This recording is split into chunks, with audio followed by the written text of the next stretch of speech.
the importance of network. I didn't have a clue about network. I didn't even know what network meant. And now that I'm a professional, I have realized that, I have my own business, right?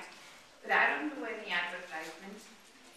The clients and all the contacts that I have are from people that I know me personally and now have my ethical works and my work ethic and how I behave, and they have prepared the clients and have helped my business grow. So networking is something that you need to start, and you need to start early. And that's why I say you need to always be on your best behavior, because you will never even imagine who's watching you.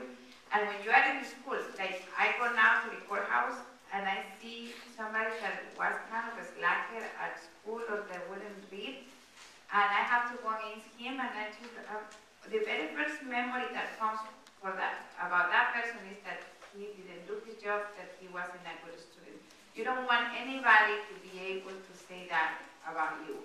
So always keep in mind that everybody is watching you and that the first impression is very important. So whatever you are doing in college, people will remember it. And Houston is big, but the community is so small. I see people from HCC, from St. Thomas, and from law school all the time. So remember that the impressions that you make matter, and remember the importance of networking.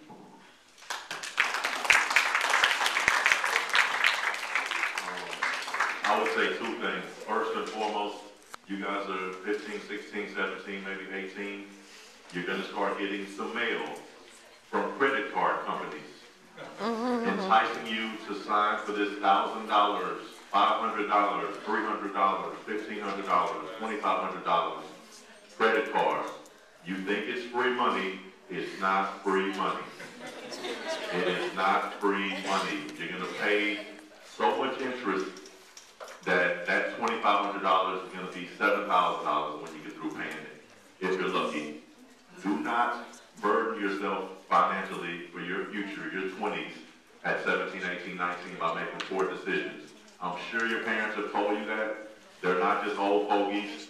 They're probably some of the same people sitting in that seat, just like I was, got the credit card, did this in the mom, $500, $1,000, charge it up. You have to pay that back. That's the first thing I say, just as a practical tip. But as far as for your life, always have a plan.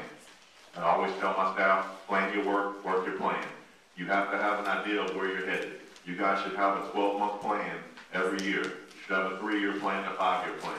You should be thinking about colleges. What colleges would I like to go to? What do I want to study?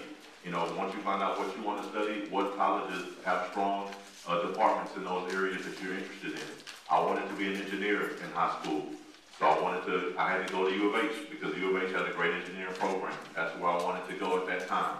I got there and made some different decisions once I got there, but it was because of my plan that I ended up there and had some opportunities to realize where I wanted to be. You have to have a plan at all times. Life doesn't just happen, or it will just happen, and you'll wake up and you won't be where you want it to be. You guys should have plans for yourself. When are you going to take the SATs? When are you going to take HCCs? You guys are juniors. These are the things that you should be thinking about right now. What scholarships can I apply for? Do I want to put a financial burden on my parents? My goal was for my mom to not have to sign for any loans for me. And that's what happened. She didn't have to pay 1 cent dime out of her pocket for me to go to college. And I felt that it was a personal responsibility of my own, but she also taught me that, you're going to work hard, and then through working hard, opportunities for you are going to be created. I worked hard, took the SATs, got a good score, worked hard in high school, got a good grade point average, was able to apply for scholarships, and was blessed to get them to create opportunities for me to get into school. So again, it always comes from having a plan. And so again, go back to those folks that are your mentors and figure out what the plan should be to get you from where you are right now to where you want to be, and then you break it into smaller, more manageable 1-year plans, and then you'll get there.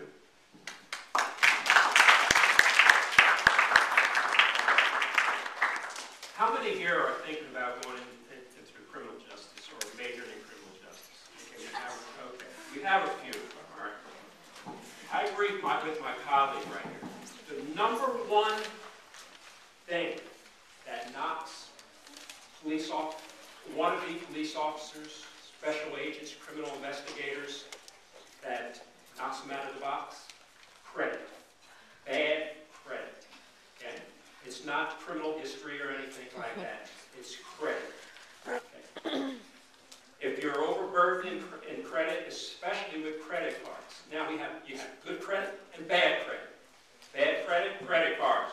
Good credit, okay, student loan. They look at that as good credit. Now, if you go in the criminal justice system, if you want to be a police officer sometimes, your student loans, a portion of it can be purchased by that police department or by that federal agency. Okay? So, credit is the number one thing that we're facing now today in our criminal justice system when it comes to recruiting young men and women into the criminal justice system. Okay? Now, I was pretty lucky. Looking back, I kind of was able to meander my way through the ups and downs. Okay? A lot of ups, a few downs. Okay? So, if I had to just pick one thing that I would tell you to kind of watch out for, okay? Try to grow some eyes in the back of your head, okay? Because there are always folks out there that might be creeping up on you, okay? And I've found that people who you feel may be your friends are not your friends, okay? So, just keep that in mind. Keep that in mind.